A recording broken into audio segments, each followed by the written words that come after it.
Hello সবাইকে, আবারও চলে এসেছি তোমাদের সাথে একটা নতুন ভিডিও নিয়ে। আর আমার হাতে দেখতে পাচ্ছ এগুলা কি? এগুলা হলো স্ট্রবেরির গাছ, যেগুলা দিদি রাত্রে এনেছিল কালকে। কিন্তু আজকেই আমাবুচি হয়ে গেছে, তো আমি আর এই গাছটা আজকে মাটিতে লাগাতে পারবো না। তাই ভাবলাম যে স্ট্রবেরির মধ্যে যে মানে গাছের মধ্যে যে মাটিটা আছে ওই মাটি শুদ্ধই লাগিয়ে দেবো টবের মধ্যে আপাতত, আর কোনো মাটি ধরবো না আমি। আর এই গাছের মধ্যে দেখছো কতগুলো স্ট্রবেরি হয়েছে, এটা তো আমি কালকে দেখতেই পারিনি। আর আজকে দেখলাম যেখানে স্ট্রবেরিও আছে।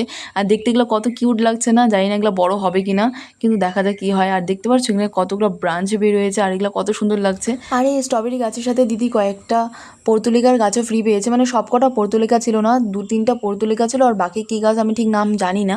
তো যাই হোক, এই কটা ফুলেরই গাছ হবে, যেহেতু নার্সারি থেকে এনেছে, তো এটা ফুলের গাছই হবে।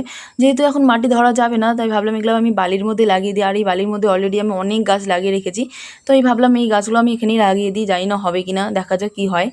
তো আজকের ভিডিওটা আমি এখান থেকেই শেষ করলাম। দেখা হচ্ছে নতুন ভিডিওতে। আজকের জন্য টাটা।